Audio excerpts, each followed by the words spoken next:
Question number 1 is, how far is it correct to say that changes in the post-Vedic economy gave birth to new religious movements in India?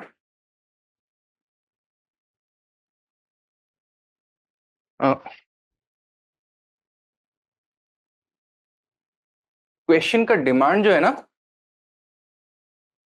वो इतना straight forward है नहीं जितना पहली बार पढ़ के लगता है.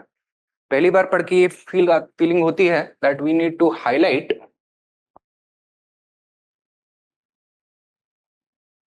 The economic factors behind the emergence of the different heterodox sects of the Buddha age. Okay? However, since the question is asking how far is it correct to say that economic changes were responsible for it, तो हमको इसका critical evaluation करना है. ठीक है?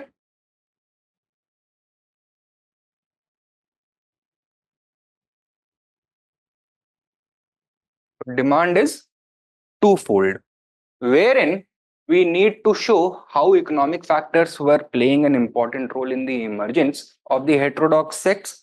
But apart from the economic factors, not only were other factors involved, but possibly they were playing a more significant role than economic factors.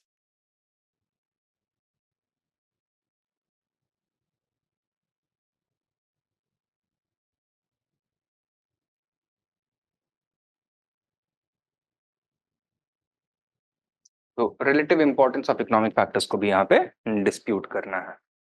Clear है? How to go about doing this introduction?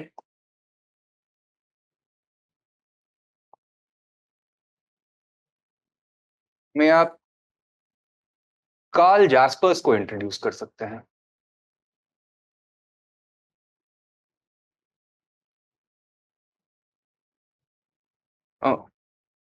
क्या बोला इन्होंने? He came up with the concept of the period between the 8th to the 3rd century BC being an axial age of human history. This was a period of intellectual and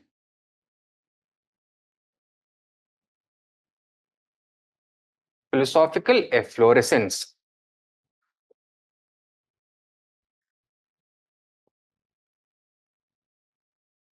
ठीक है? And this was not confined only to India. It was happening simultaneously in Greece, Persia, China, as well as India. In Greece, Aristotle, Plato, Socrates, etc. they were giving their philosophical ideas.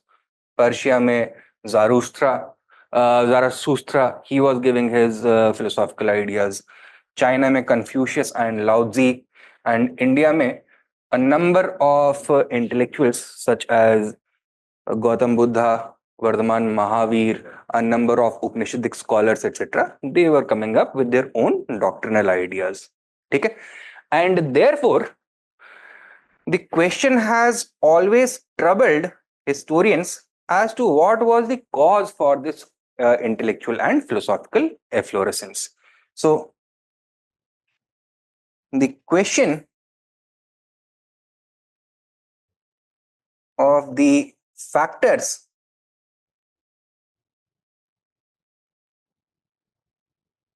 responsible for this has remained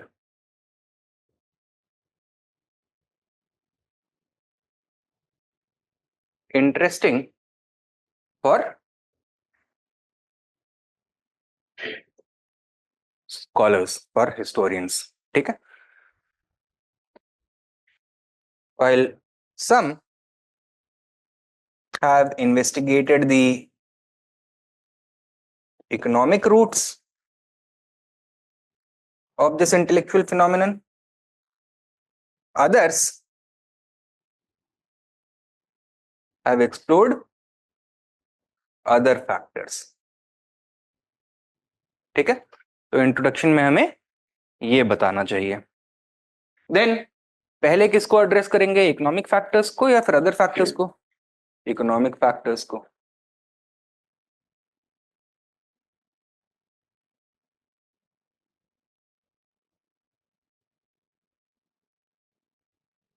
What were the economic factors responsible for the emergence of sects such as Buddhism and Jainism?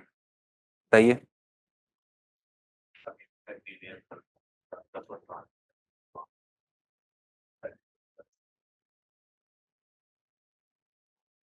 Agrarian growth, that was one of the factors. और बताइए.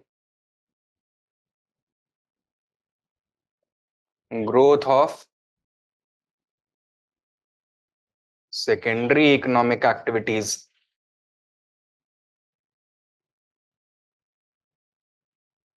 और बताइए. Rise of urbanization, and along with that the emergence of professional classes.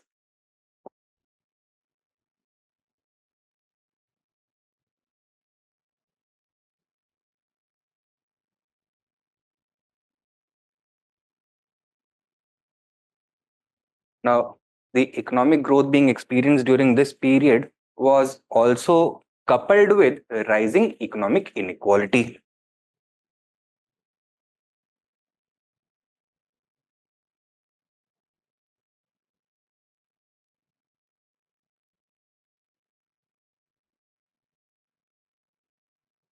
ठीक है? And these economic processes were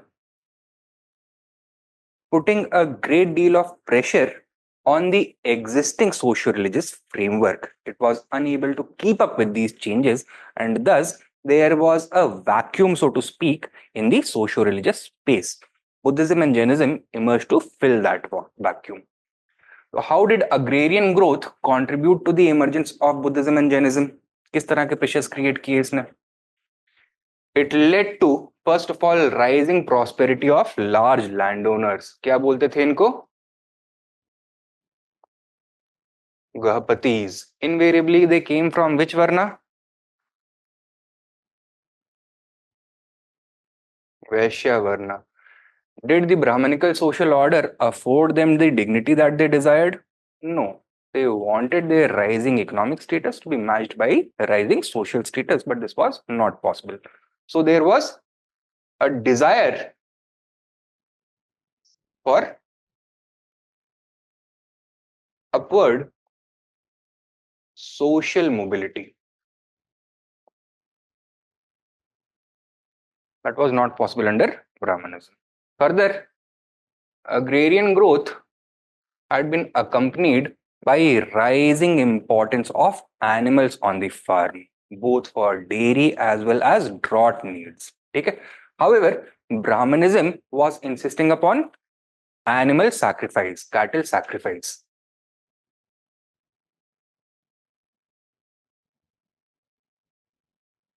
And this was causing a great deal of economic pressure on the agrarian economy.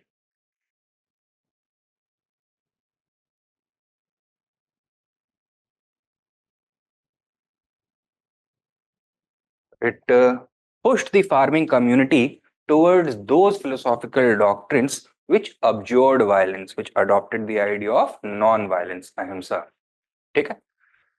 So these were the factors associated with agricultural growth, agrarian growth. Growth of secondary economic activities, how did that contribute to the emergence of Buddhism and Jainism? First of all, the secondary economic activity desired market-based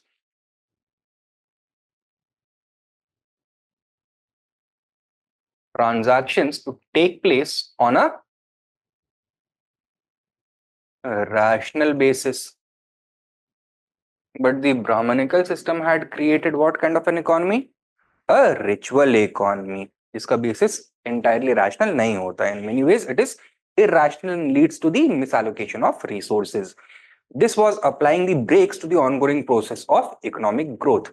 Therefore, there was a natural tendency to move away from Brahmanism towards those philosophical doctrines which had a rational economic outlook. That was Buddhism and Jainism. Further, the growth of secondary economic activities also contributed to the emergence of a new affluent class of merchants and traders. क्या बोलते थे इनको? सेठीज. ठीक है. Now, they were also Vaishyas, and like the Gahapatis, they also desired higher upward social mobility. ठीक है. That is why they gave their support to Buddhism and Jainism. Further, secondary economic activities require a lot of capital. ठीक है. Now, capital को raise करने के लिए what is necessary? Money lending. ठीक है. तो money lending on interest, usury, which was prohibited under Brahmanism. Therefore, the shift towards Buddhism and Jainism. Rise of urbanization also contributed to the emergence of Buddhism and Jainism. How? ठीक है. तो first of all, the urban landscape is distinctly more open and cosmopolitan than the rural landscape. It is not possible in confined urban spaces to regulate social behavior as easily as wide open rural spaces. तो cast barriers, वर्ना distinctions को यहाँ पर उतने आसानी से impose नहीं किया जा सकता है. So it was difficult, or you can say Varna distinctions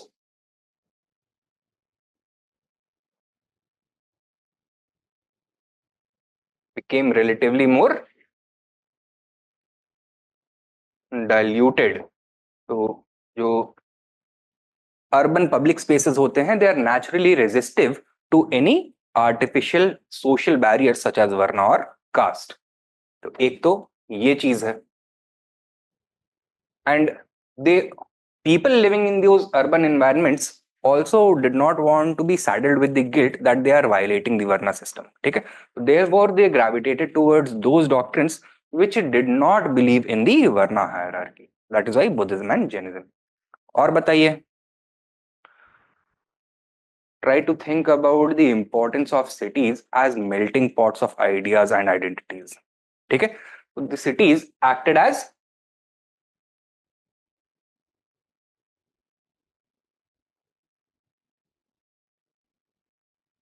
of ideas and identities. ठीक है. तो चाहे वो सोशल कोहेजन हो, चाहे सोशल कॉन्फ्लिक्ट हो, it is always going to be more acutely felt in the cities.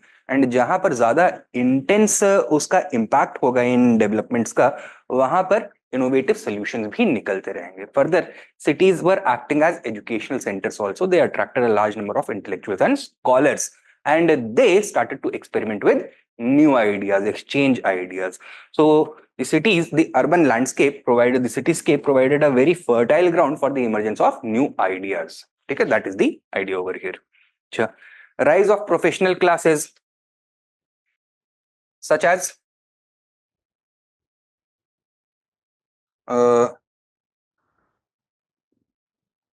administrators,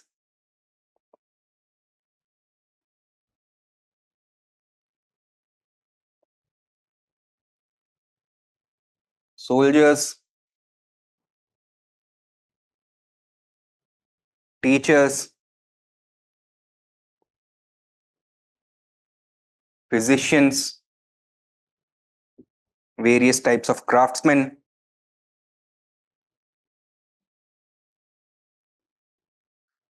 people who provided physical labor,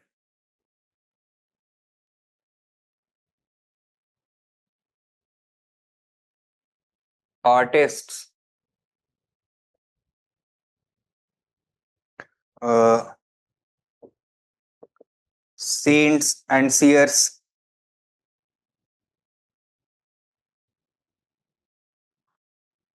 beggars, thieves, and prostitutes.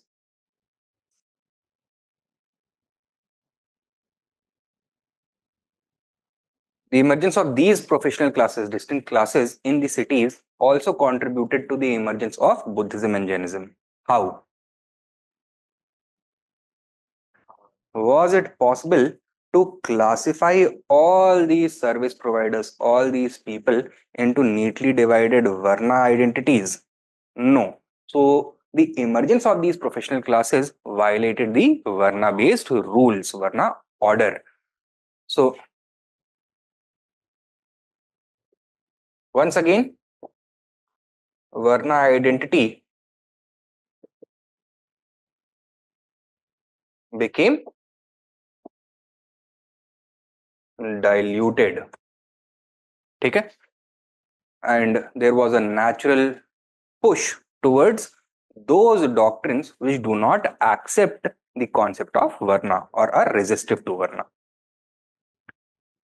And then finally, a rising economic inequality. इसका क्या impact पड़ा? This resulted in social tensions between the haves and the have-nots, as a result of which new concepts and ideas became quite attractive, such as the ideal of renunciation.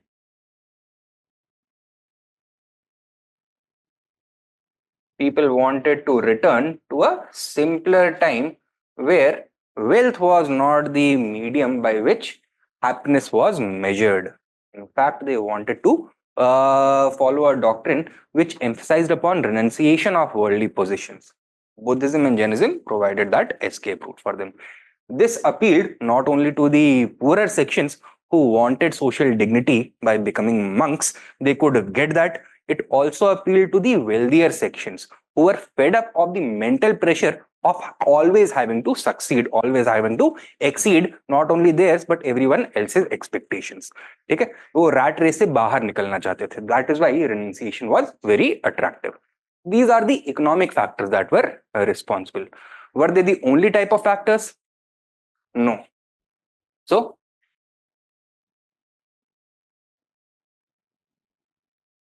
other factors also contributed.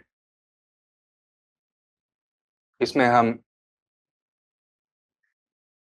political factors, social factors and religious factors को consider कर सकते हैं. What were the political factors responsible for the emergence of Buddhism and Jainism?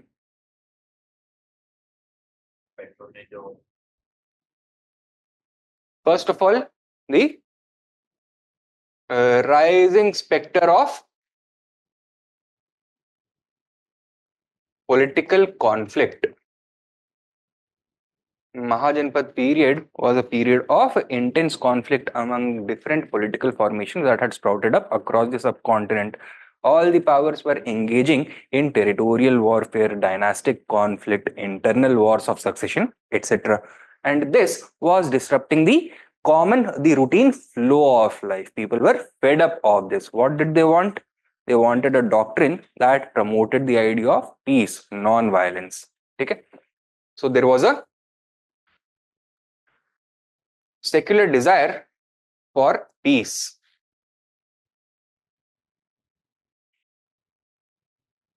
Secondly, Buddhism and Jainism ko, with the emergence of Mahajanpadas who started to grow in power and stature, उससे क्या फायदा मिला? They also got the political backing, patronage. ठीक है?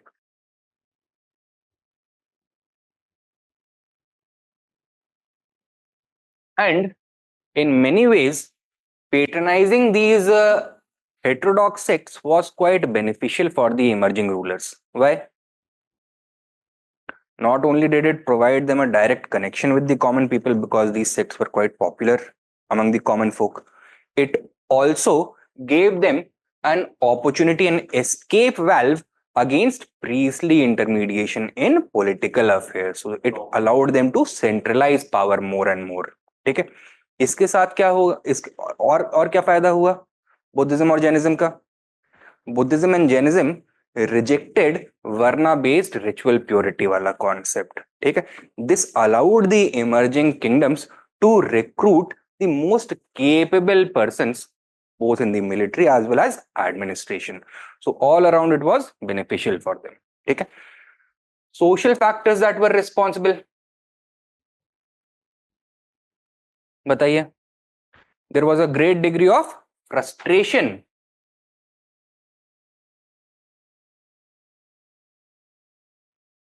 among not only marginalized sections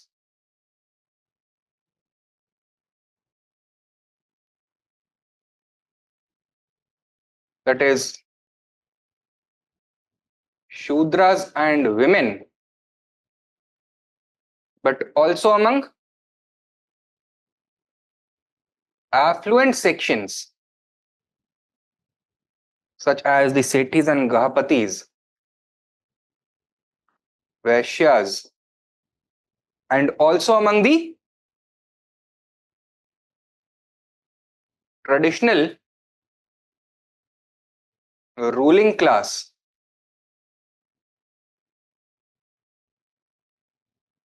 Kshatriyas, with what?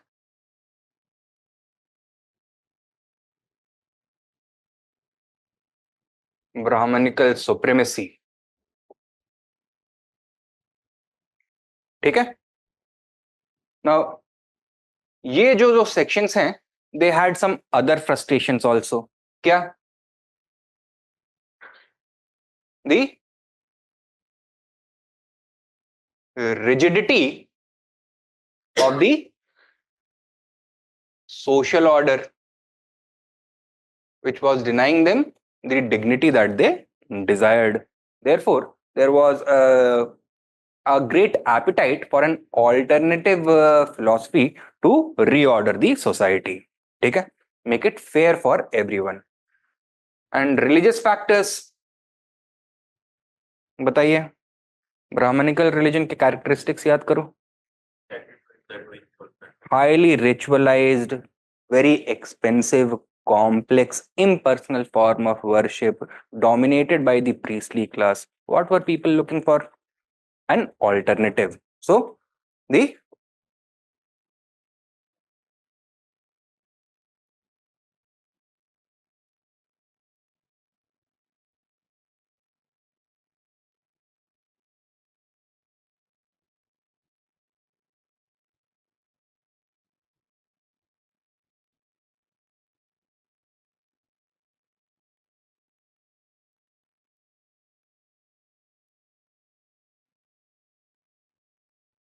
people were looking for alternatives.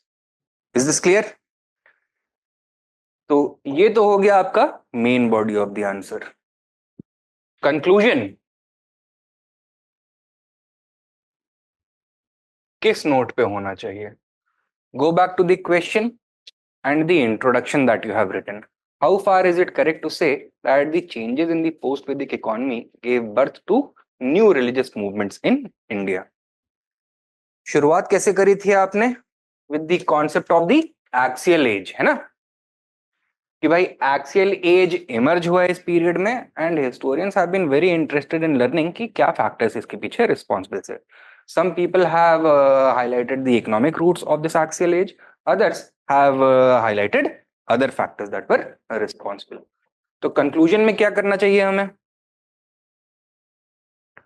First of all, we need to address the main query of the question कि how far were economic changes responsible? So did economic changes play any role? Yes. Did they play the vital role, or were they the only factor that were responsible? No. So economic changes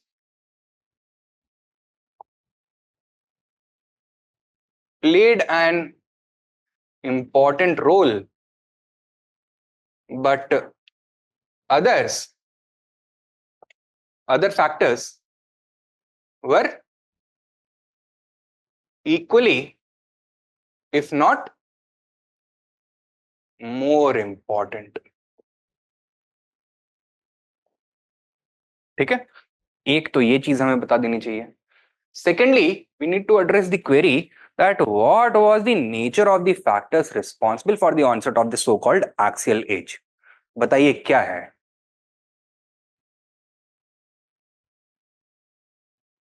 multiple factors तो थे, but क्या आप can you bring them together?